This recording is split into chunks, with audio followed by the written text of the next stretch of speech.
Om Sri Sai Ram.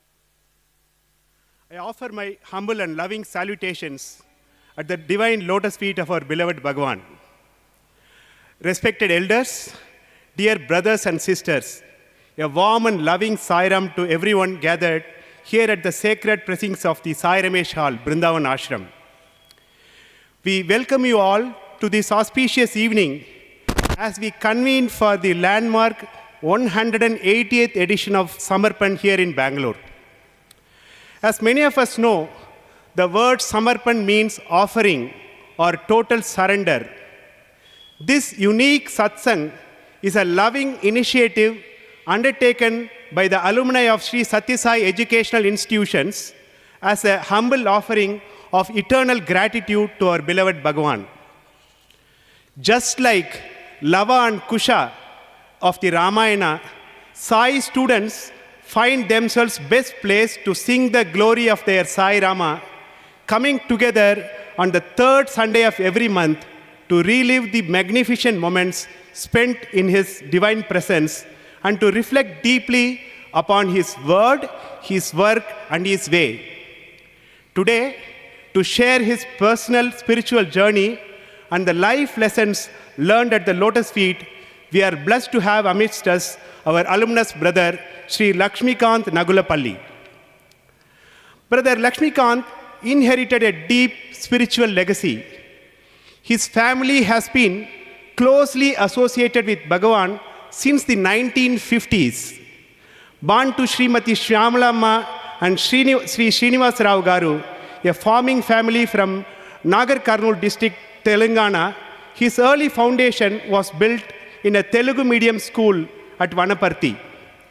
In 1993, while navigating deep personal and financial constraints during his intermediate studies, he turned to Bhagavan's photograph for guidance. That very night, Swami appeared in his dream, directing him to come study at his lotus feet. Following this divine calling, he cleared the selection process and joined the Sri Sathya Sai Institute of Higher Learning in 1993. He pursued his higher education entirely at Prashant Nilayam, completing his BSc, MSc in chemistry from 1996 to 1998 and his MBA from 1999 to 2001. During his student days, he also had the blessed opportunity to serve as the member of the Divine Motorbike Pilot Team.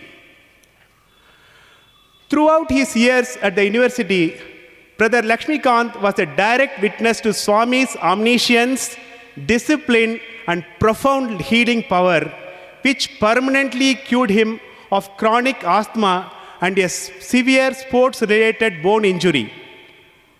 He also holds a deep conviction of how Swami subtly guards his devotees across time, later discovering that in 1979, long before he even set foot in Puttaparthi, a visiting family guest witnessed Bhagavan physically walking the halls of their remote village home at night to shield them from local negative energies. Professionally, Brother Laxmikanth has blended spiritual values with exceptional corporate leadership over a distinguished 24-year career in the asset management industry. He has beautifully mirrored a core principle taught by his father during his early childhood transitions, a simple phrase in Telugu, which means stay there or staying the course through times of intense change and uncertainty. He joined Fidelity Funds Management in 2005 and stayed the course for nearly 2 decades through successive corporate evolutions, remaining dedicated to the entity as it transitioned to L&T Mutual Fund in 2012 and subsequently to HSBC Mutual Fund in 2022.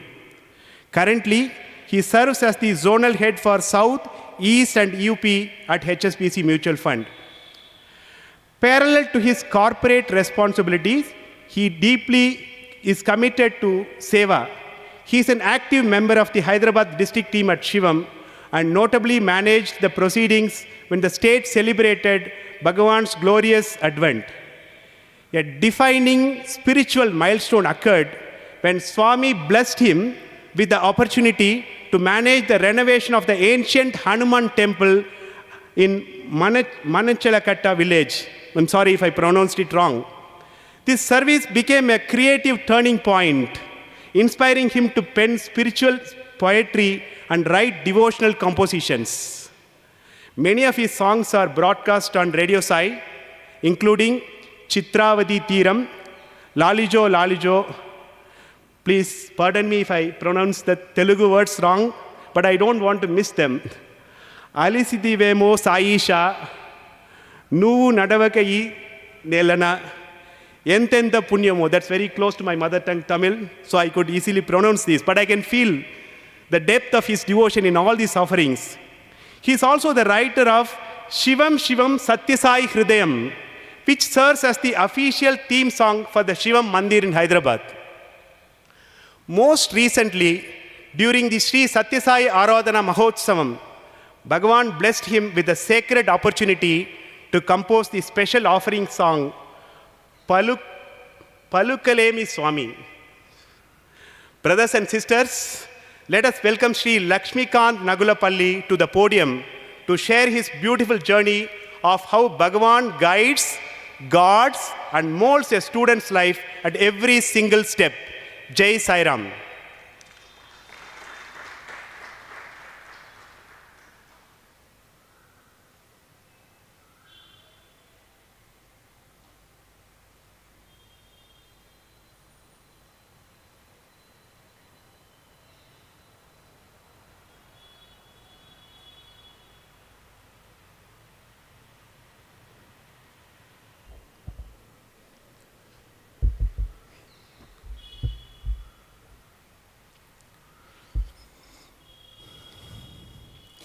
कर्मनाशदोषहार करुणामृतं शिवशक्तिसम्मिलित साक्षात्कारं वेदान्तसारम् आद्यन्तरहितम् अपुरूपकाव्यं Sathya Sai अवतारं प्रेमिंचु सेविंचु अनुनदे मंत्रं अहिंसा आप्यायत साई तत्वं मनीषिनि माधवुनि चेय सत्य साई संकल्पं शिवमे अवतार साकार साक्षं शिवं शिवं सत्य साई हृदयं इहं इदं भूलोक कैलासं दिव्यत्वं नडयाडिन महादिव्यक्षेत्रं परमेशुडु पर्तीशुनि प्राणसमानं गंधमादन मनिरि जापालिनि दनिरि अंजनाद्रिन पुट्टिन अडविवासिवनिरि ना गुंडे तडुमनि सिंधूरमंटे मंचाल कट्ट हनुम मम्मो कंटकनम.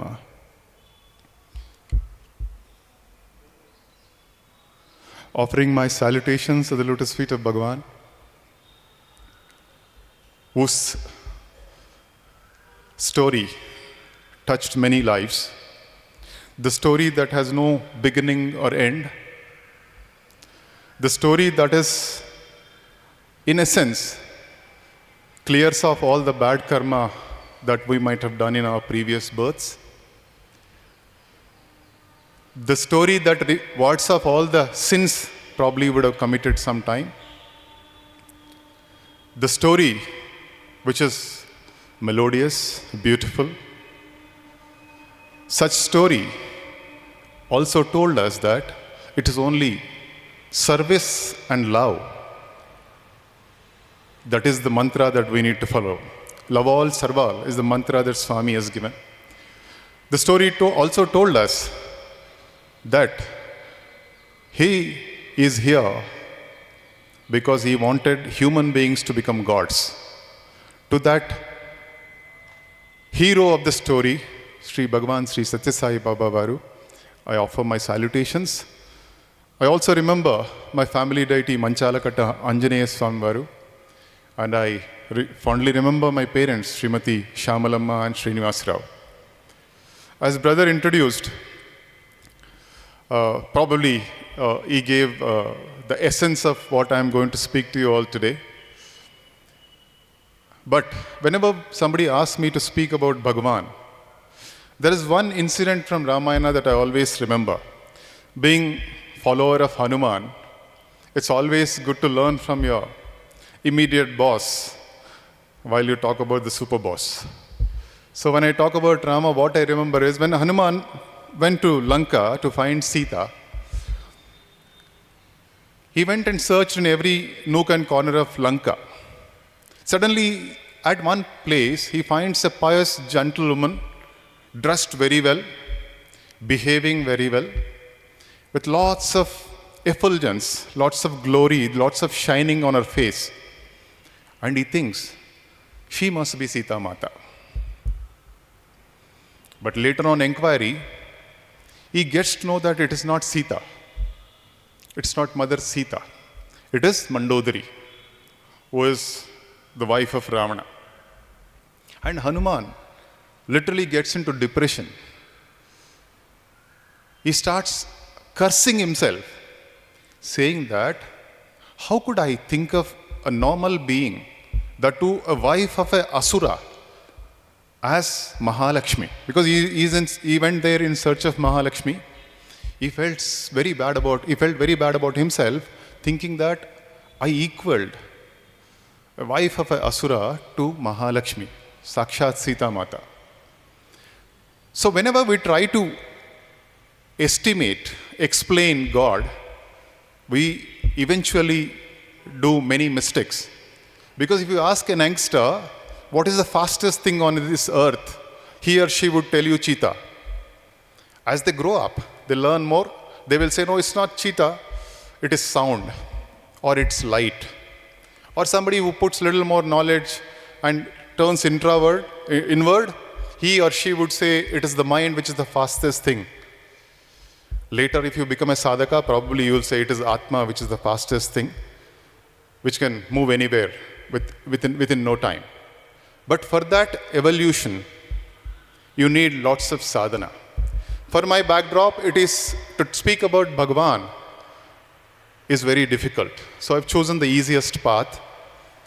That is to tell you all about how I am today is the biggest beneficiary of this glorious avatar called Sri Sathya Sai Baba. As brother said, I come from a remote village in Telangana state, currently under Nagar Karnool district. Earlier it was under Mehboob Nagar district. Why am I giving you this backdrop is Mehboob Nagar district is known for labor who moves out of the district and works in places like Bombay, Hyderabad, even Middle East, etc. because that district had constraint in terms of natural resources, etc.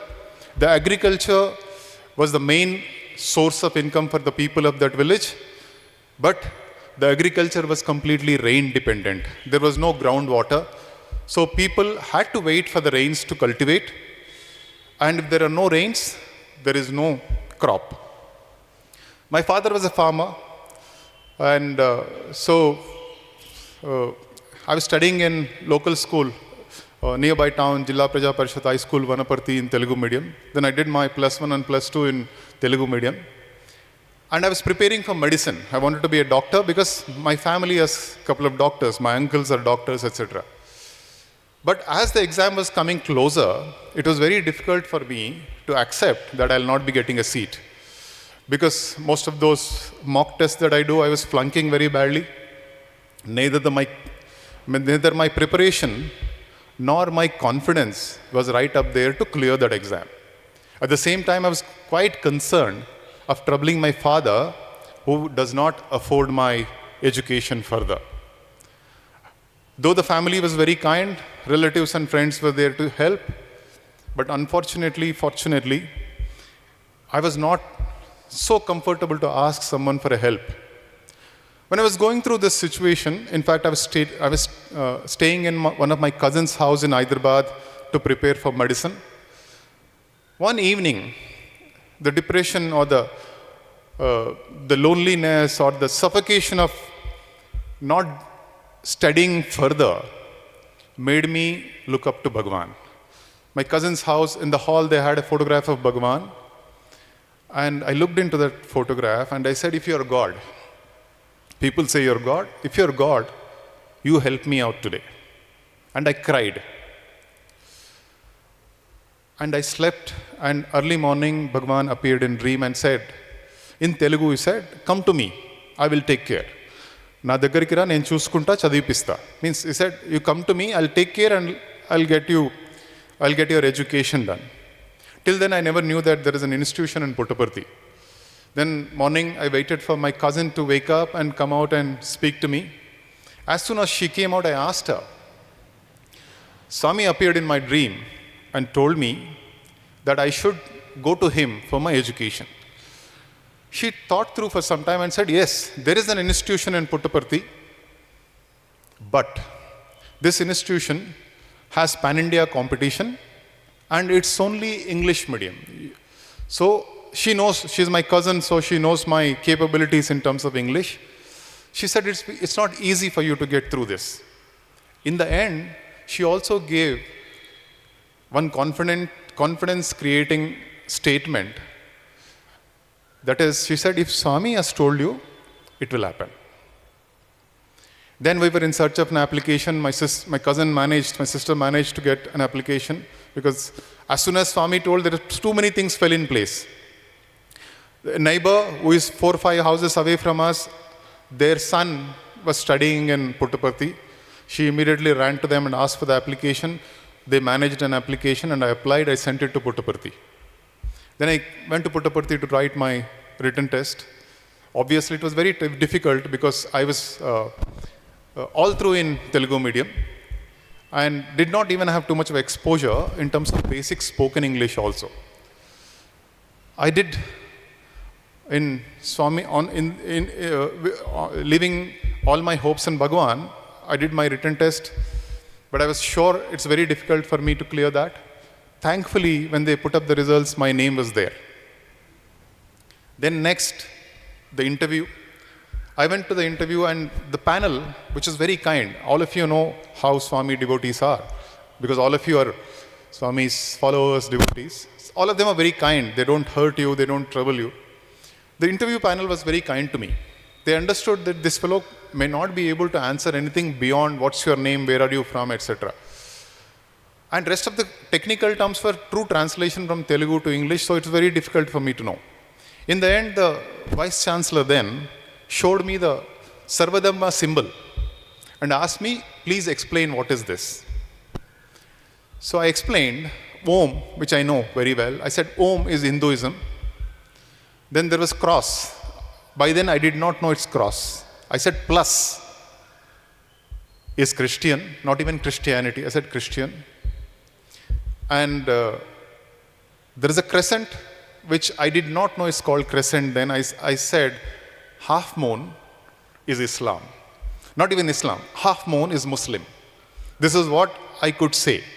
They said, thank you so much. And they sent me out.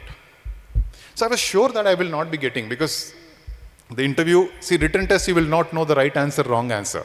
Interview, on their faces, you know what they're thinking about you. Then I was very sure. But one thing that I used to do is, all through in Prashanthi Nilayam when I was there, every day I used to think, Bhagavan called me here, so I should get the seat one. Second, I always manifested, I got to know this word in the recent past, but I was imagining that Bhagavan is looking at the list of students and ticking my name. That was the only sadhana I was doing. And in the end, my name was there. Then I came in, had my summer course, etc. here. So Bhagavan was an entity which was moving. First darshan I had is right at that corner. We picked up bags from the bus and going in, and Swami was in the darshan line, that corner. I saw him the closest then. He was at this distance, but there's nothing like I should talk to him, I should touch him, etc. I thought, okay, he is God, whatever. Even that conviction saying that he was God, he is God, wasn't there. He's like, okay, Swami, Sathya Sai Baba. Then we finished the summer course and went to Puttaparthi. That year, Bhagavan came to Puttaparthi a little late. He was in Puttaparthi, he came to Bangalore. He was many months here and then he came back to Puttaparthi because of certain reasons. As he came back, I started seeing Bhagawan because all the students go to Swami's darshan every day. Each time we went there was some attraction from this frame of 5 feet 3 inches. It was pulling you. And then when he started talking to students, he used to come and ask students, what's your name, where are you from? And he used to cut a joke on them, and everybody used to giggle. But all this, I was a witness to it little far off. I was never rushing there. But as I started listening to his words, I think that longing that he should speak to me too, I should also touch him, get close to him, this was building up very strongly. Most of the students, as you know, especially those who were seniors, when Swami asked them, where are you from? They say, Swami, I am from you. They say, how old are you? Some of them say 3 years, 2 years, because they would have just joined then, or they would have just got to know Bhagavan 2, 3 years back. They say, that is my age, in spite of whatever my age is. So I was imagining that Bhagavan should talk to me. He should ask me, where are you from? I will answer, I am from you, Swami. He should ask me, what's your name? I will tell my name. He will ask me, he should not ask me one question, that is, what is your age? The reason is, because as I told you, I had a relatively broken schooling, etc. So most of my classmates are either 1 or 2 years, most of them were 1 year younger to me, some of them were 2 years younger to me. So one day, when I was thinking, probably the next day or the third day, Bhagavan was walking in the balcony, the veranda, Parthi. I was sitting there, Bhagavan came to me and said, what's your name? I said, Laxmikanth, Swami. I said, where are you from? So I wanted to say, I'm from you, but I didn't remember. I said, Kolhapur. I said Kolhapur because that is the nearest town to my village. I had not visited Kolhapur too many times too, but that is the taluk headquarters, so I said, Kolhapur, Swami. Then he said, no, that village nearby. I said, okay, you know it. And the next question he asked me, what's your age? I was saying, Swami, you should not ask me this. Then I told him the age by going very close to him. And that time I touched him, and that feeling of touch, I can even feel today. And then the inquiry for me started, what is Swami? Is he a guru? Is he an influencer? Is he God? That urge started making me rush to Swami. So the next day onwards, it is by hook or crook, try and be on those strategic locations where you touch Swami, where you get Swami's eyes fall on you. Because I was foolish enough to think that Swami cannot ignore me if I sit in the front. Today I don't think that way, he can ignore you anywhere. But those days, so when this was happening, when I was longing, Swami was also connecting back, in the sense, he was either talking to me, or when I take his Pada Namaskar, he used to stand and give me, or sometimes press my hand. All this was happening. And it was a glorious time, because till then, I had lots of apprehensions of continuing in Puttaparthi, because it's all English, people are so good. Probably I was less evolved human being compared to all those beautiful, all those nice people around, all those beautiful campuses. But the moment Swami started throwing this carrot of he connecting with me, which is a foolish statement, he giving me an opportunity to get close to me is the right word, then all those negatives of me struggling to speak English, me struggling to learn, understand lessons, all that has gone to backseat. Now the prime focus is this 5 feet 3 inches frame and me, and the rest of the world did not exist for me for quite some time. That is the time where I used to create some opportunity to write a letter to Bhagavan or go and touch. While this was happening, I had an injury on my leg where there was an issue with my bone, and when I went to the clinic, the doctors and the lecturers, there used to be an allopathic clinic, there was a homeopathic clinic, there used to be a doctor, and there is one lecturer who used to assist them to write, etc. So I went to both of them. The homeopath practitioner gave me some medicine and said, seems to be a serious issue. This needs investigation. You should either go to Chennai or Hyderabad to get those investigations, etc. done. That day I thought, okay, I should tell Swami. Because I found, till then I didn't have any cribbing to go to Swami. I didn't have any challenge. Good food, nice people, all that was going very smooth. Then I thought I found an opportunity. Then when Swami was in darshan, I was sitting at Bhajan Hall entrance, because we all feel that is another strategic location where Bhagawan cannot escape you. Because there is a narrow passage, you can catch hold of him, you can stop him, whatever. I was sitting there, Bhagawan came and asked me, Bhagawan came there and I got up and said, Swami. He said, Amy. I said, Swami, na kaallallo noppi undi Swami, bone edo issue. I got pain in my leg. There is some issue with my bone. Then Swami said, do one thing. Oka pani cheyi. Hostel ki ellin tarvata, once you go to hostel, take a knife, cut your leg and throw it in Chitravati. Then everybody was around me was laughing. The joke was at me. I was also enjoying it because it is from Swami. It was like laughing at. We finished and went off. While I went to hostel, I was entering into the hostel. The lecturer who saw this conversation was also part of that conversation at the clinic. Asked me, what did Swami speak to you?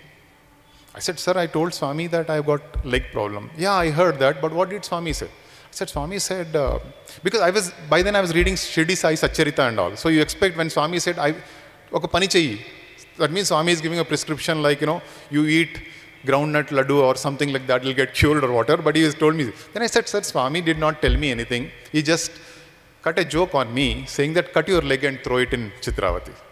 Then that particular lecturer said, then it will go off. That's his instinctive response, saying that then the problem will go off. For me, the question that was burning in me, saying that easy Guru, easy God, easy something, then I thought, okay, this is an opportunity for me to experiment. Then I stopped all the medication. I didn't go back to the clinic because they might send me for investigation to Hyderabad or Chennai. And it never came back to me, even today. While I stand, I have no problem with it. Then that gave me a stronger feel that Bhagavan is not that external entity, is beyond that. Then the inquiry started. Then I used to write to Swami and ask Swami, or when he's in darshan, when I see eye to eye, I used to pray to him saying that people say you're Shirdi Sai Baba Avatar. But how should I believe it that you're Shirdi Baba Avatar?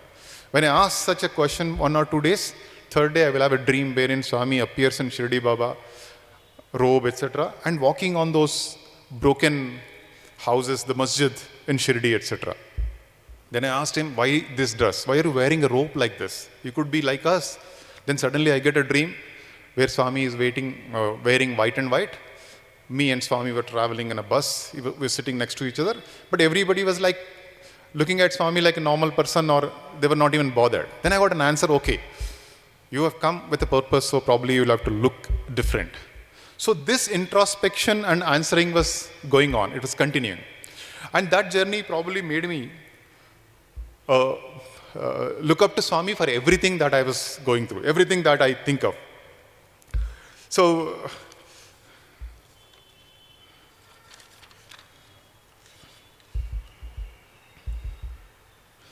this is the time, then I was thanking Swami that he gave me a seat in Puttaparthi. I wrote a letter to Bhagawan, Swami, but for this, I wouldn't have afforded education.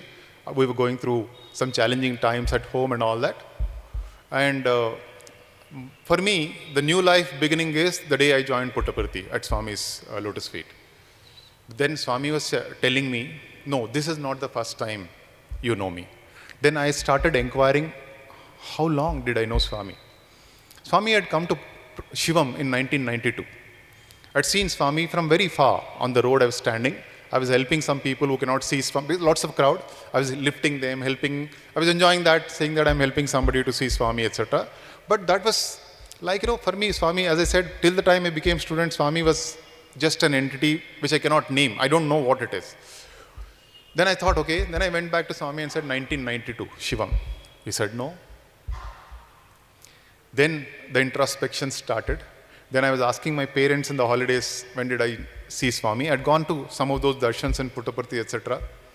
Then my mother told me that before that, I was remembering one more incident.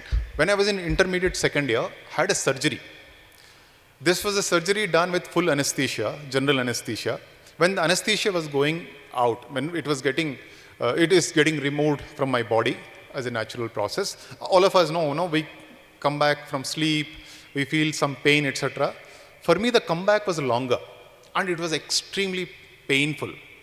So 2-3 days later, whichever hospital I was in, the neighbor from the room came to me and said, "How are you doing now? You were shouting very badly last 3-4 days.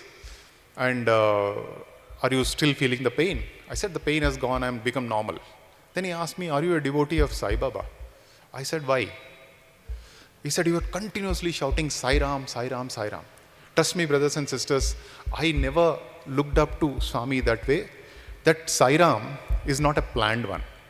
Then I thought, okay, probably Swami saved me then. Then I said, okay, it is that time. Then said, "Swami, no." Then I went back when in the holidays I asked my parents, when did I see Swami first? They said in 1979. There is no chance for me to remember because I was a toddler then. Swami had come to a place called Nagar Karnool. My family had gone in a bullock cart to see Swami.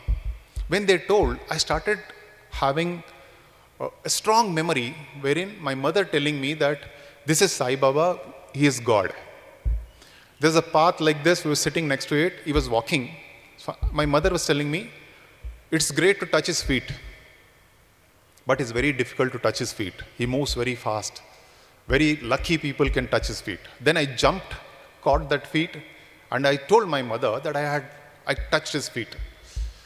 This strong memory, then when I told my mother I'm remembering this, is I don't remember all that. We went there, we sat, we saw that. Then I went back to Swami saying 1979, I know you as a toddler. In one of those discourses, I was sitting in very front in Parthi, Swami was talking about the relationship between devotees, students and him. In the end he said, "Ee bandhamu, ee rojdi kaadu, idi janma janmala bandhamu." Then he was trying to tell me, it is not what you can comprehend as a human being in terms of my relationship or our relationship.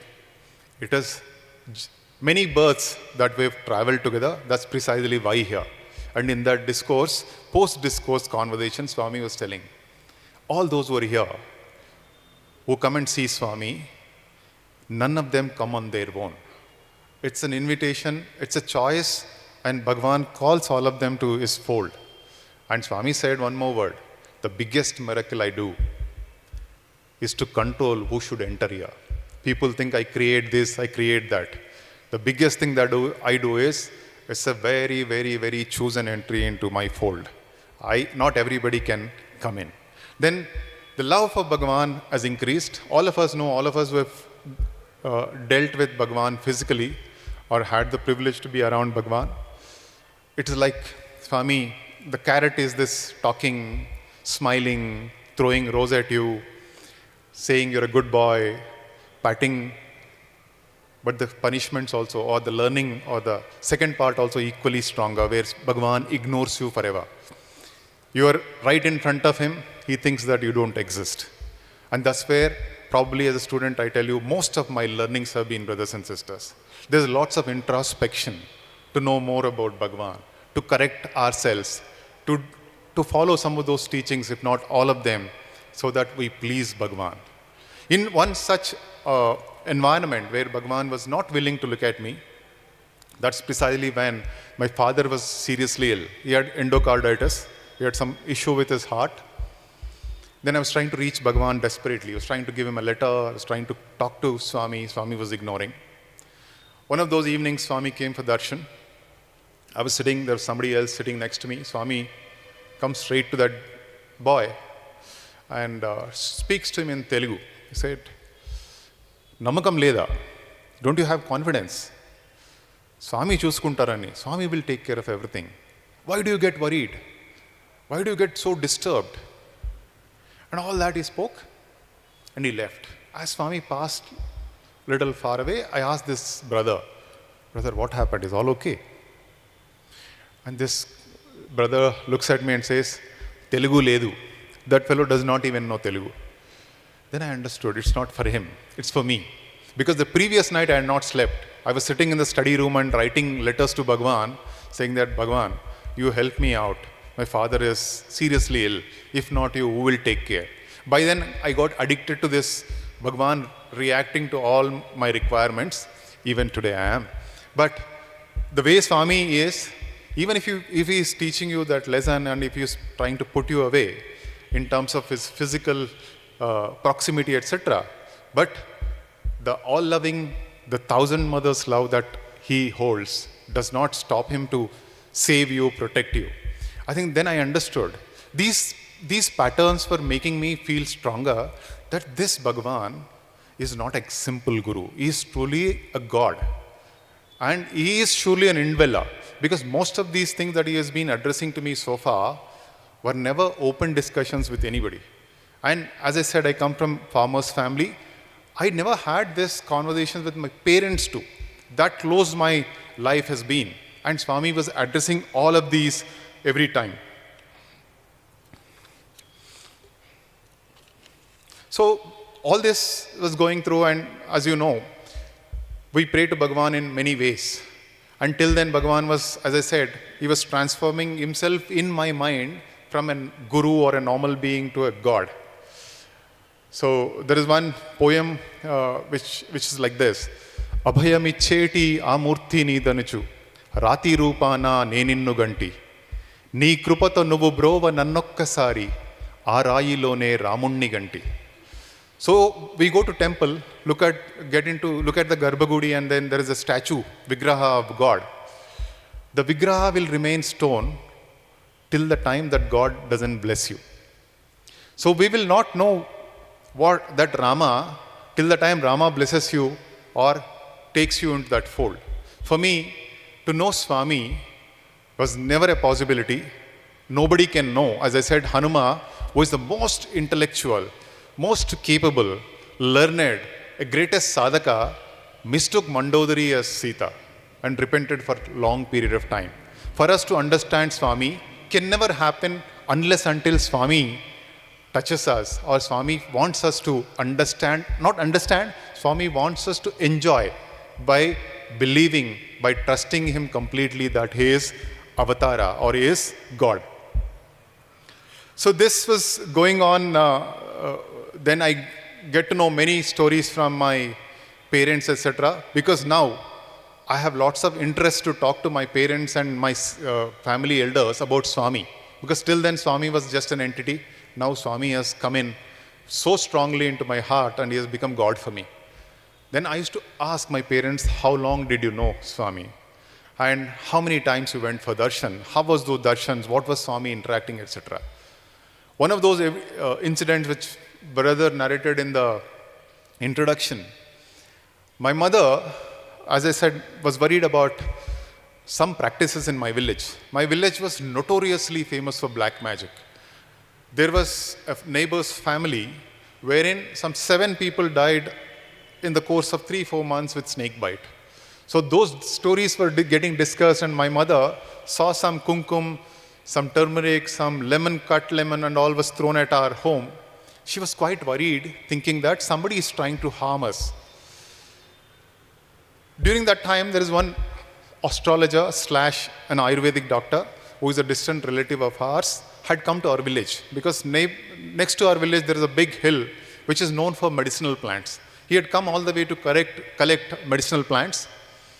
So she asked, when he came in the evening to rest in my home, my mother asked him, saying that, I see all these. I see kumkum thrown at here. I see turmeric thrown here. I see lemons, cut lemons thrown here.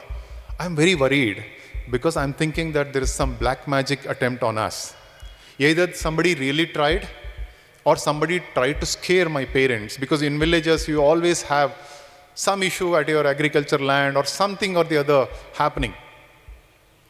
And that gentleman said, okay, we'll talk about it tomorrow. And he slept in our house that evening because he was supposed to leave next day morning.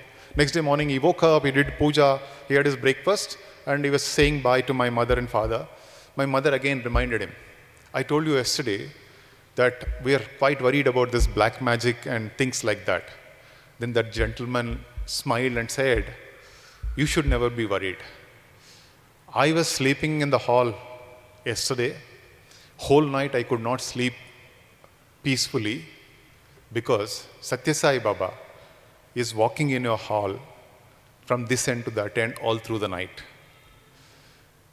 I thought I had some amount of ego thinking that I became student of Bhagawan. Since then our family got more close to Bhagawan. Since then Bhagawan has been protecting us. The answer that Bhagawan came, that I know you from many births, connects to all this. By then, my parents did not even have a practice to write a letter to Bhagawan saying that we are having this issue at home. They were completely dependent on Bhagawan, but nevertheless, they had no communication channel wherein they write a letter or no go rush to Puttaparthi, etc. So then I knew this is not what I can see, or what I can visualize, or what I can imagine is the protection of Bhagavan. He has been an unsung hero in many cases. He is an unsung hero in all our lives in many incidents. So that feeling of Bhagavan being around me all through has increased. So then when I finished my MBA in 2001, there I have a story again. When I was in MSc, I was doing my MSc chemistry in Puttaparthi. I was not so good at chemistry. I took chemistry because when I was in my graduation final year, bioscience boys were being sent to Brindavan and chemistry students will be in Puttaparthi. With a calculation that Swami is 70% here or whatever, maximum time in Puttaparthi, it's good to take chemistry because I was equally bad in bioscience to be. But bioscience is relatively theory. Chemistry has lots of formulae, etc. Sir is here. So chemistry is more challenging for me. So on that backdrop, I said, okay, I should take bioscience, chemistry to stay in Puttaparthi. I stayed and did my MSc. That when I was in final year MSc, I was praying to Swami, Swami, what should I do next? After repeated trials and bothering Swami quite a lot, Swami said, you should do MBA. But there was also one more prayer to Swami that, Swami, we were hearing the glory of Bhagavan, saying that we've seen those birthdays of 70th birthday, etc.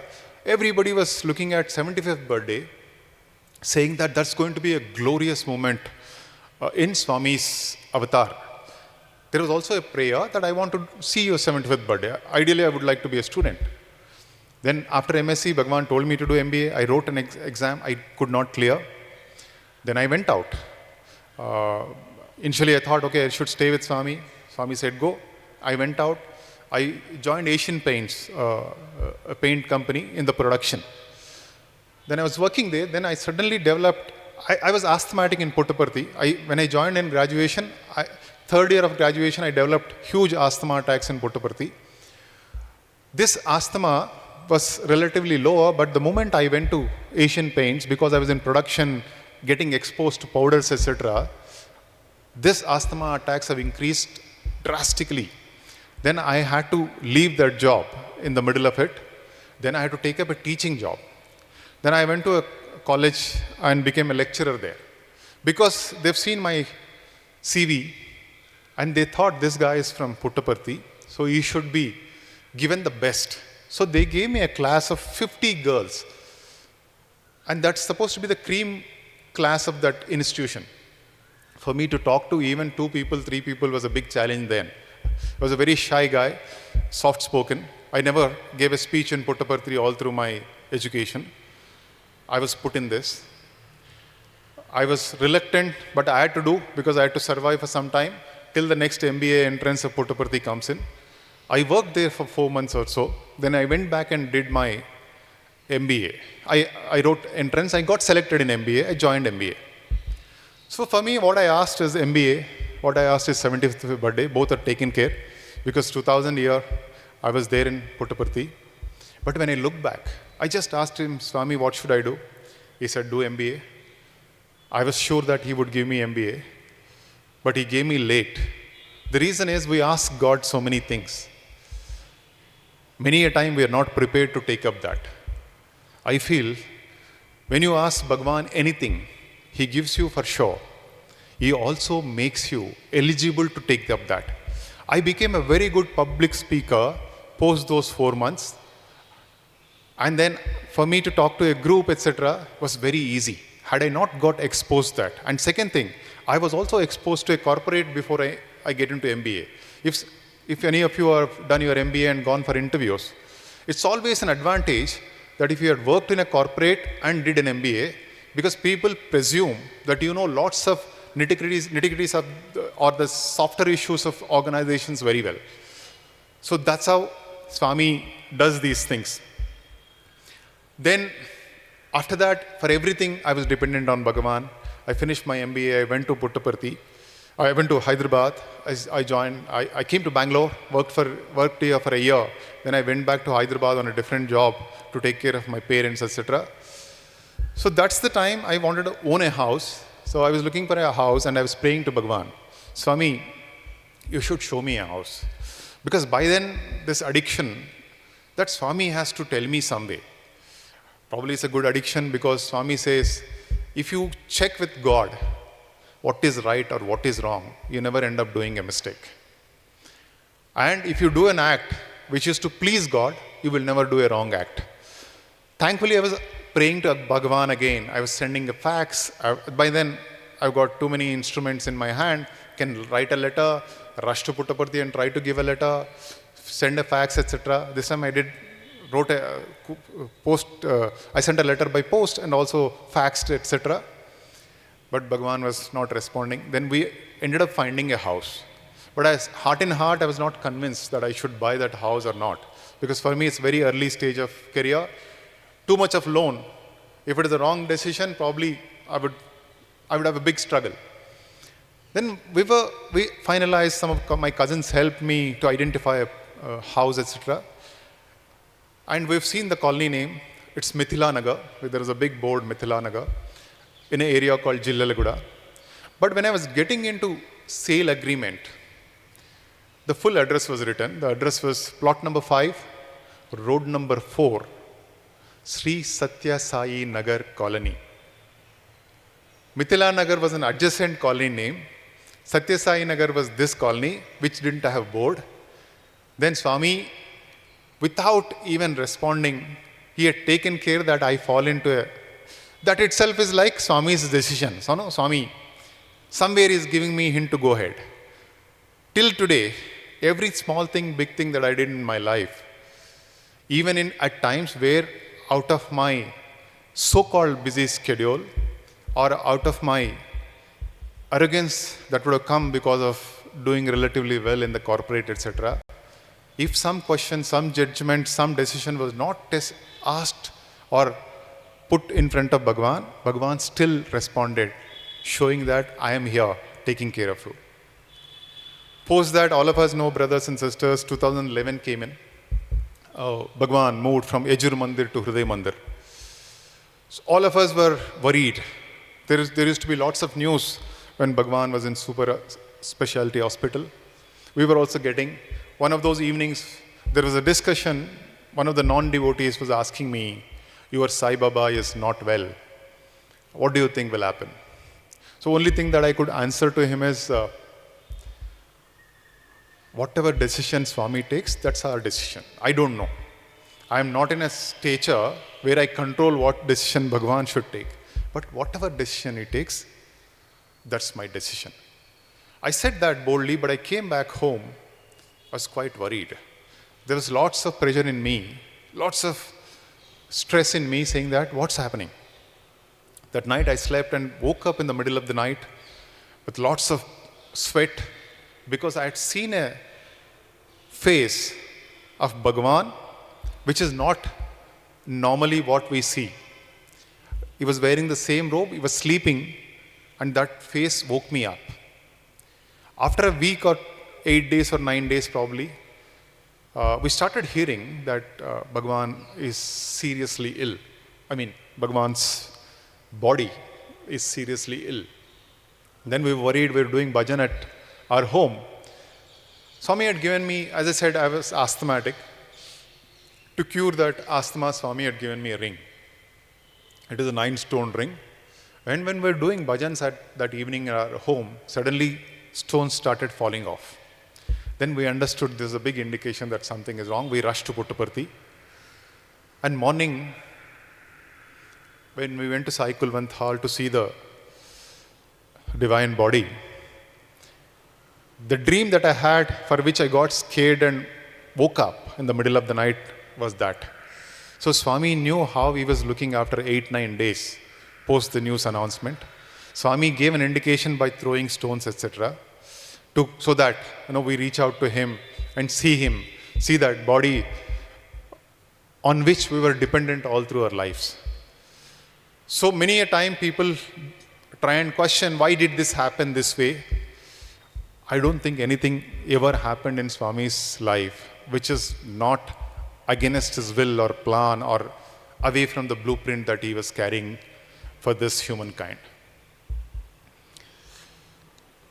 So these incidents were plenty of them, wherein Bhagavan was showing up.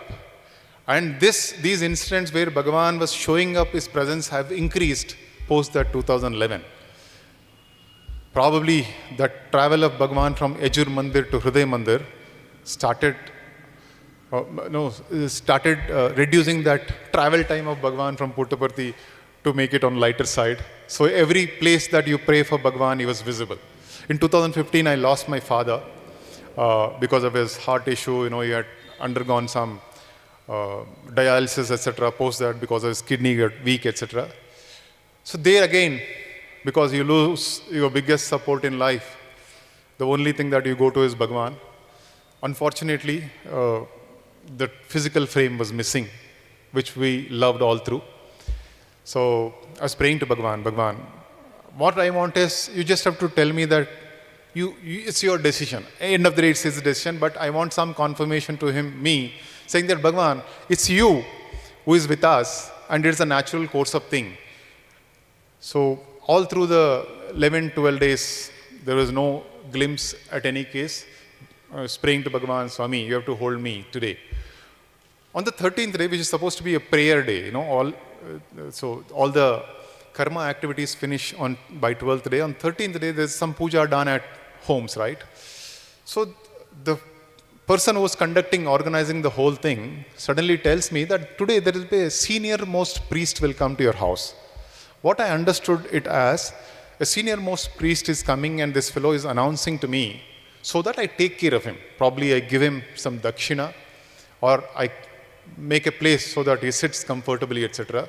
So this old man, then in 2015, 94 years or so, barely able to walk, completely bent, he climbed up 2 floors in my house, and then where we were doing puja, he came and sat there because he was bent. Suddenly, slowly looked at and saw Bhagavan's photograph.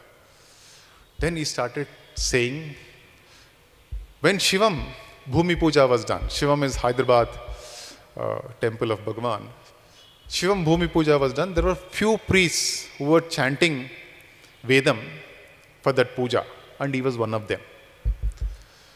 He was not in plan, neither he was supposed to be coming home. Suddenly he comes home to remind that Bhagavan has sent some messenger saying that he is with us. As brother was saying, we had an opportunity to reconstruct a temple in near my village, which is our family deity. In fact, my mother and father had a strong feeling that in a lifetime you should construct a temple.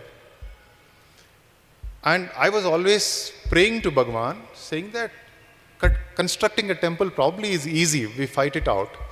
But maintaining a temple and running it well is a challenge.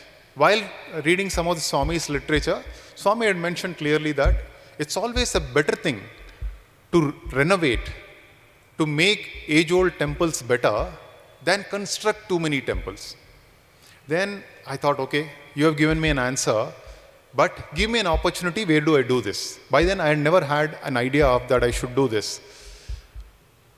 Then, though Bhagavan did not physically or in a dream, he did not tell me, but by the grace of Bhagavan, because there are many incidents where Bhagavan was actively involved in guiding me in reconstruction of this temple, we got this opportunity of renovating Hanuman temple, which is age-old. 700 years roughly is the age of that statue. That old temple got submerged in Krishna river because of a project Sri thermal power project that came on Krishna. So people had moved that Vigraha to a nearby place and constructed a small house. Then we wanted to do that temple. We did, by His grace, we did that temple. So this temple, while doing renovation, I was very regular there to take care of, supervise things. Then I started writing some poems on Hanuma. The reason for me to write poems on Hanuma is, all of us know when Swami gives discourses, he chants some of those poems. The best, I don't want to sing the whole thing because it is only suited for Krishna to sing. But I remind you with one line, which is, Veda Saramantati Venuvandu Nanagabosi. Swami talks about how beautiful Venuga. He says, Vedasaram, all the essence of Vedas comes out of that flute when Krishna. And when Swami sings, you can feel that it is the same Krishna, because that conviction, that authority that Swami tells you what this Venugana is about. That shloka or that poem was a go-to poem for me whenever I was in stress, or that's something that I feel very connected to Bhagawan. That time I used to think I should write some poems on Bhagawan, which never happened. Then I started writing on Hanuma.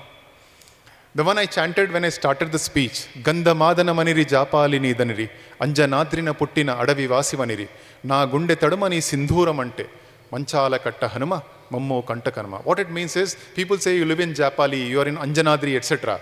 But when I think of you and touch my heart, I can feel Sindhura on my hand. That means you're here. That's what it means.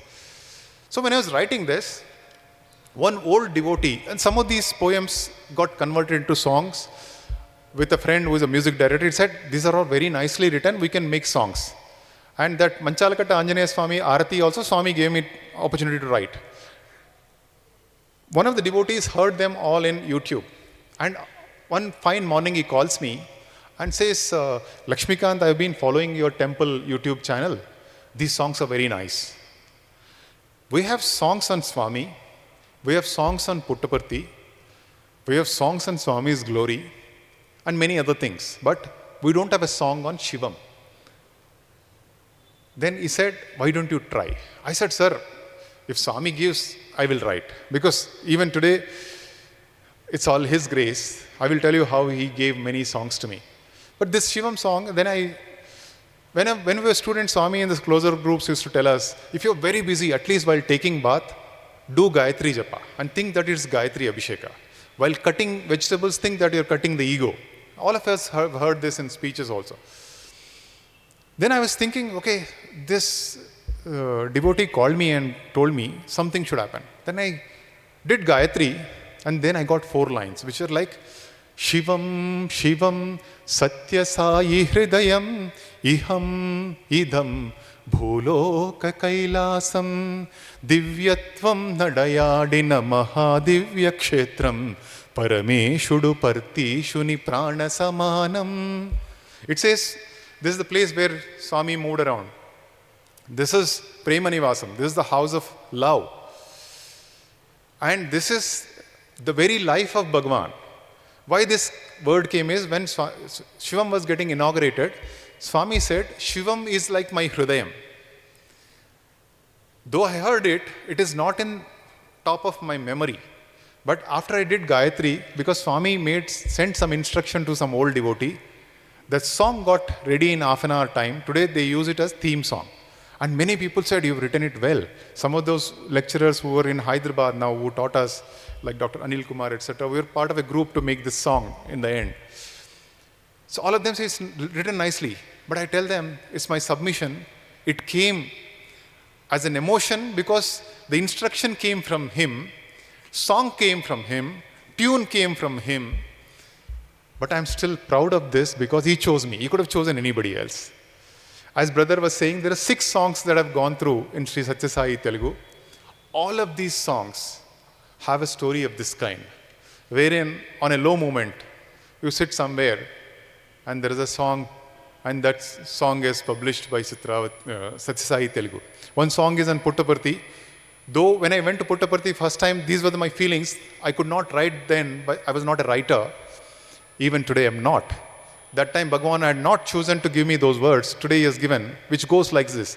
Chitravati Tiram Prema Sudha Bharitam Purna Chandra Prajvalitam Mana Prashanti Nilayam Bhaktula Korkelu Tirchu Mahakalpa Vruksham. Basically, it talks about all those monumental things in Swami's life in Puttaparthi. Bhaktula Korkelu Tirchu Mahakalpa Vruksham. And then it talks about Sai Gita, it talks about Veda Gosha and all that. And it also talks about how Swami moves in that beautiful location. Milla milla ninadakalato nadayadina divyatvam yadagatulanu maripinche atimohana madhuratvam nanu brovava nanu chudava anipalikedi pratihridayam kanula mundu kadaladaga karunamruta yugadaivam. Why am I singing this? Is in my normal course, such words weren't used. It is Bhagavan who gave me, and the reason for this I would like to come to. When there was lots of visibility about the glorious celebrations that were happening about of Bhagavan's 100th birthday, I was again praying to Bhagavan, Swami, because of my work I travel quite a bit, so I can't be in seva activity every day. Neither I am the best Vedam chanter, nor a singer, but you have to give me some chance. And Swami gave these songs, and most part of the songs were written when I was flying from one place to other on work. In the flight, you have no distraction. You are literally in the hands of Bhagavan. You only think of Bhagavan. Earlier, you think of many things, or you read something stored, or you listen to some video, you view a video that is saved. But today, whole of this 100th birthday, thankfully most of my flights were literally with Bhagavan to write something, because there used to be one hook line that I used to get and I used to write. Why am I telling you this, brothers and sisters? In this avatar, unlike many, we don't really have to, in my view, we don't have to really do that toughest sadhana to reach him. Probably it is only by thinking constantly about him, he is ready to give everything. When there was a question to Bhagavan way back when we were students, someone dared to ask Swami, after this avatar, how do we manage ourselves? Swami said, think of what you have seen. Remember what you heard. That itself is sadhana. For me, it was just a statement then. But when that big vacuum of physical body of Bhagavan is not around, that very line today is filling that big vacuum in my life. By constant thinking about him, maybe the right word is some fool like me could become a writer whose songs got published in Sathya Sai Telugu. And someone like me was used by Bhagavan to do a theme song of Shivam. And I had never written in my past anything like any story or even poems in my life. As Swami says, as Lalita Sahasranama says, Antarmukha Samaradhya, Bahirmukha Sudurlabha. This Swami that we are trying to explore externally, because we had the opportunity to see him externally, probably will be easily found by that little bit of travel inside. That is helping me today. While I've gone through many of these challenges and tough situations, it is only that inward looking idea that Bhagavan gave me, saying that the moment you think everything is done, you're lost, you're broken, close your eyes and think of me. That simple thing is helping me today. In 2026, July 26th, I lost my mother. My mother studied till 3rd standard, could read only Telugu, could write only few things like Om Sri Sai Ram and her name in Telugu. That's her educational background. But a complete dependent on Bhagavan for everything. She was dependent on our education. She was dependent on Swami for our education. She was dependent on our jobs for Swami, jobs also on Swami. Every big event or small event, even smallest thing like buying a refrigerator at home, for her, it is Swami's decision. So such a lady who was actually extremely close to me, I was diagnosed with something. She was not even diabetic. Being a farmer, you have the luxury of not having any diseases. She was mildly hypertensive, but suddenly she was diagnosed something. And she left us in July 2025, I'm sorry. So to July 25, she was in hospital. Only thing was she was remembering is Swami, constantly chanting Swami's name and saying that Swami will show a way, Swami is troubling. Because I know what she is diagnosed with, I knew it's a tough ask. But miracles can happen till the time Bhagawan is with us. We have seen hundreds of miracles tougher than this. So I was only praying to Bhagavan, Swami, whatever is your decision, we accept. But let her not suffer. Let her not take the pain. On the Ekadashi before she left, Swami came in my dream and I was sleeping in the hospital to take care of her. Swami heard a song that he wrote through me, and which is basically about Ententa punyamo ee pudamitalli. How fortunate this earth is to have your padasparsha every day and all that. The next day, my mother had a dream where Swami came and gave her Pada Namaskar. So my sister asked her, how did you take Pada Namaskar? You're sleeping, you can't get up on your own, somebody has to lift you. It seems Swami climbed on the bed and told her, take Pada Namaskar. So for my heart, I knew what is going to happen. She was happy that Swami came and took care of her in the last days. Then on work, I was sent to Kashi. All of you know, all of us know, Kashi is supposed to be the Moksha Sthana. People would like to go there. I went and offered prayers to Kashi Vishwanatha and Vishalakshi and came back, and my mother, while chanting Sai Ram, eased out. There's no miracle in this. But why am I saying this is, when He has accepted you, when you are weak, broken, unable to move, He is there. When you are happy, thriving, jumping, He is there. When you remember Him, He is there. When you forget Him, He is still there. Such an avatar probably is a rarity. We've heard about all those Dashavatars. The initial ones probably have come for surgical strikes, right? Matsya Kurma, Varaha, Nrsimha have come with a specific task. But there are 3 avatars which actually impacted human life, which taught them how to live, how to think, how to respect elders, how to hold dharma, how to uphold dharma. Rama, Krishna, Sai. Sai is probably had bigger impact than all these. In my view, being contemporaries or knowing the glory of a Paripurna Avatara, which is Sarvadevatatita, is beyond imagination of any avatar, any god.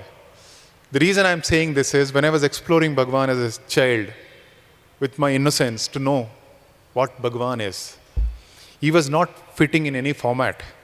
I was trying to put Him in a format of Rama, Krishna, Ramana, Shankara. He was not fitting in any format. He was away from that.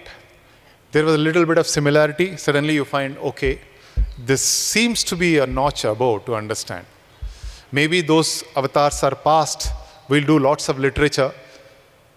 Maybe this avatar is contemporary, so we can only experience. Probably that makes us feel this way, though it's all of them are one and the same. Brothers and sisters, as I said, I had many opportunities in 100th birthday because I was begging Swami to give me an opportunity. The Aradhanotsavam day, there was a song that got released. I would like to sing those lines because this is basically a reflection of all our prayers. We are not able to hear Swami today. Palukavemi, brother was struggling to Palukavemi is, why don't you respond? Why don't you have a word with me? Palukavemi Swami, ni palukule makila paramarthamunosaga. Palukavemi Swami, papamuleemaina chesiti memo. Papula nuvugaka brochunadevaro. ప్రేమతో నిన్ను తలువ మరచితి మేమో మరుపను మాయను చేసినదెవరో పలుకవేమి స్వామి. ప్రాప్తము కలుగగా ప్రార్థించెదము ప్రార్థన సేయగా ప్రాప్తము నొసగుము కారణ కార్యము కర్తవు నీవన నీ పదములు వీడము పలికెడిదాకను పలుకవేమి స్వామి. Swami, why don't you talk to us? Maybe we've done some sins, but even a sinner is blessed by you. We might have forgotten to love you, but that forgetfulness is created by you. We're asking deservedness. For that, we want to pray. First, give us the deservedness to pray so that we accomplish the deservedness and reach you. Until the time you respond, Bhagavan, we're not going to leave your feet. With this prayer, I would just like to end my today's talk with two incidents that I would like to put in front of you, brothers.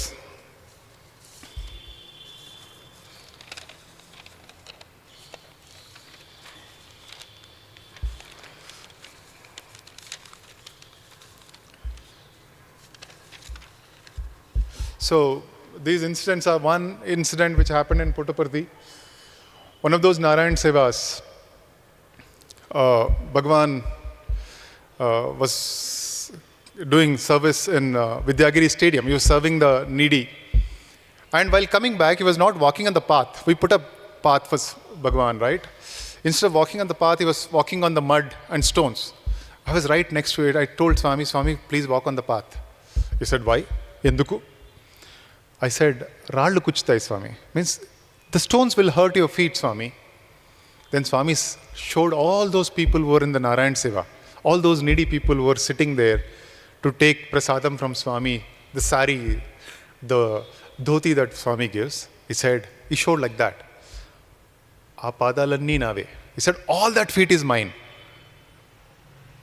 This is a big statement for me because we think Bhagavan is that frame. I was trying to explore Bhagavan, who are you? In the end he said, when he said all those feet are mine, that means he's in all of them. And probably as an organization, as beneficiaries of Bhagavan, we should attempt to see Bhagavan in every being. That's my attempt today. The last incident that I would like to tell you all, brothers and sisters, is we came here to speak on Samarpan. As I said, Samarpan is an offering. In whole of my life, there was nothing that I could offer to Bhagavan but for my grievances, my challenges. I mean, Swami, I'm not able to do this, please help me. I'm not able to take a decision, please help me. Swami in many occasions told us, if you don't have to offer me anything, offer your anger, offer your karma. All the negatives offer to me, I'll take it and give you the cleaner ones. We could not even offer that because they keep coming back into our, at least for me, they keep coming back and hitting me very often. Though when somebody says Samarpan, there's nothing that really offered to Bhagavan. But Bhagavan was always conferring many things. He was offering us many things unasked. Some of those things that we asked, he didn't give, we got angry. But Bhagavan knew that we don't need that. We realized later. Why am I saying this? When we traveled from Hyderabad for this Samarpan. I was a little, to talk about Bhagavan is pleasure and also pressure. Pleasure because you're singing the glory of God. Pressure because His limitlessness. Like Hanuma thought Mandodari, we might think XYZ as equal to Bhagavan and misinterpret. Or our limited understanding, our selfish specs that we wear make us look at Bhagavan differently. So I was praying to Bhagavan, Bhagavan, you show me the way. Then we were in Trai. So I was praying to Bhagavan, Bhagavan, show me way that you're with me. Then next, I went and yesterday evening we'd gone there. We prayed to Bhagavan, came back. That question was on, Swami, do tell me that you are here and I speak sense because I'm representing you. I'm your student. Morning when we went and did Namaskar at Jula, I went and did Namaskar at Krishna also. There's a Krishna statue there. It was not in my scheme of things because yesterday evening I didn't go to Krishna because I thought Bhagavan is here. It's not that I don't like Krishna, but I didn't have a plan to go to Krishna. This morning I went and did my Namaskar to Krishna. I was slowly praying and somebody threw a hibiscus flower slowly down. Okay, that is the first thank you to Bhagavan. I'm keeping that flower in my pocket now while I'm speaking to you. Then still that urge is on because you're not happy when Bhagavan gives you, Bhagavan talks to you, you want Pada Namaskar. He gives you Pada Namaskar, you want him to talk to you again. When he talks to you for a few seconds, you say, you give me an interview and speak to me half an hour. It's never ending because he's such a beautiful love. That was bothering me. I come out, I go to the room and I have 2 missed calls from my sister. My sister told me, I'm trying to reach you to tell you something. She's in Hyderabad. She said, what happened? She said, morning Swami came in my dream. I said, okay, nice. What did he say? He said, Swami told me that he's in Brindavan today. Then she asked him, it seems, why? He said, summer, so I'm in Brindavan. Then he said, I'm here, I'm in Brindavan because I want to listen to the Samarpan talk. There cannot be bigger blessing. When I was doing Trai Parikrama now, the brother who was taking me around told me, one more brother who met me there said, students are not here, there were less number of people. And he said, Swami is also one of your target audience. I told him, brother, Swami is the only target audience. Rest of it we know. I'm not disrespecting you, brothers and sisters. Swami is in all of you. I salute to that Swami. And I thank Bhagavan for choosing me to talk to you all for some time today. While I end, Swami, Vandela ni charita prakatincha ni ghanata, niswartha ni nadata marchanga bhuvi bhavita, dharmambu nadayade ila nalgu padala, ananda makaranda mokshambu talapimpa. Swami, the journey with you is equal to moksha for us. Keep us with you in your travel all through. Jai Sai Ram.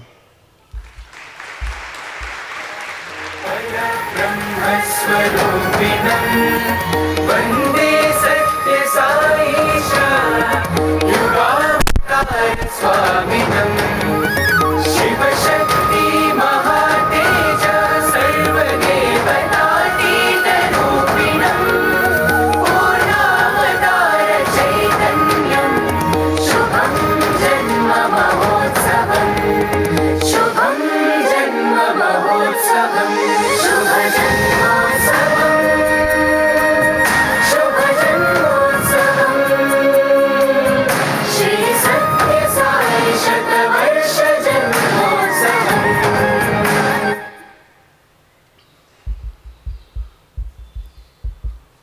Om Sri Sai Ram.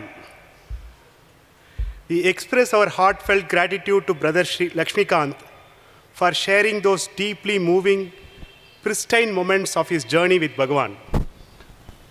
Hearing how Swami's omnipresent protection and divine guidance systematically shape a student's life has left all of our hearts full of immense gratitude this evening.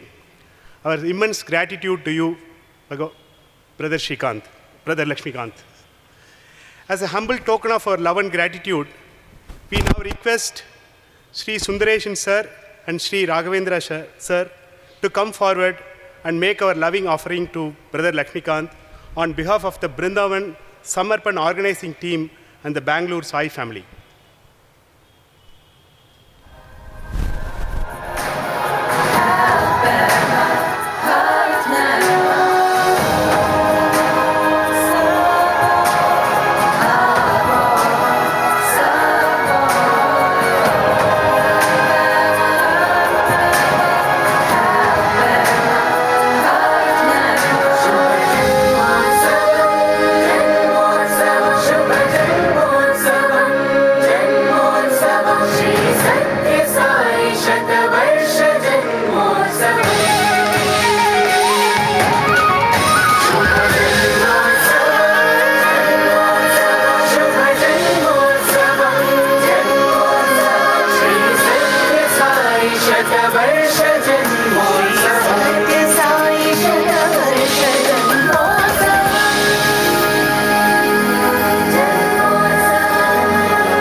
of the Brindavan Samarpan organizing team, we express our deep and sincere gratitude to the various institutions and wings of the organization whose constant guidance and support have enabled the smooth conduct of this landmark 180th edition of Samarpan.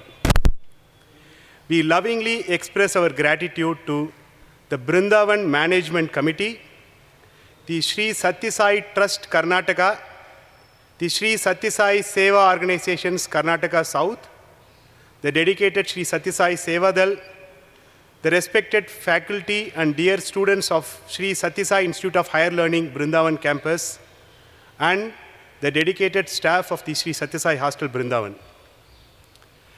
We also take this opportunity to inform the Assembly that our next alumni monthly medical camp is scheduled to be held on Sunday, the 7th June. We request all brothers and sisters to kindly take note this upcoming opportunity for Seva. Following the Arati, Swami's Prasadam will be distributed at their respective exits. We request the Assembly to kindly move in an orderly manner. I now request our speaker, Brother Laxmikanth, to offer the Maha Mangala Arati to Bhagawan. Jai Sai Ram. Thank you.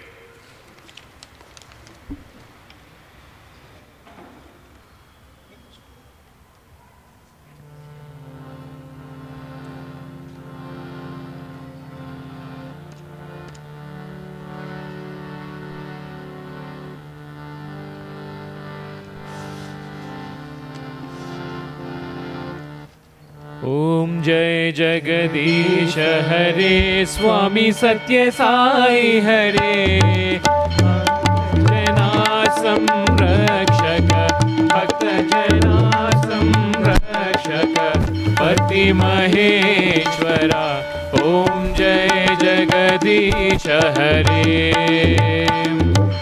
शशिवदना श्रीकरा सर्वा प्राणपते स्वामी सर्वा प्राणपते आश्रित कल्पलतिका आपद्बान्धवा ओम जय जगदीश हरे माता गुरुदैवमु मरियन्तयु नीवे स्वामी मरियन्तयु नीवे नाद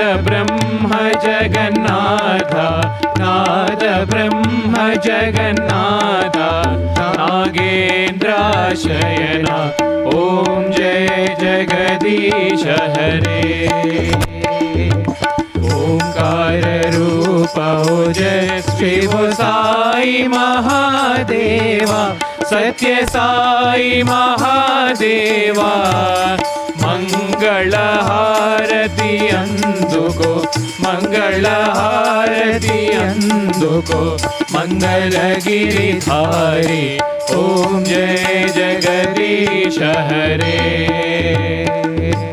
नारायण नारायण ओम सत्य नारायण नारायण नारायण ओम नारायण नारायण ओम सत्य नारायण नारायण ओम सत्य नारायण नारायण ओम जय सद्गुरुदेवा नारायण नारायण ओम सत्य नारायण नारायण नारायण ओम नारायण नारायण ओम सत्य नारायण नारायण ओम सत्य नारायण नारायण ओम जय सद्गुरुदेवा नारायण नारायण ओम सत्य नारायण नारायण नारायण ओम नारायण नारायण ओम सत्य नारायण नारायण ओम सत्य नारायण नारायण ओम जय सद्गुरुदेवा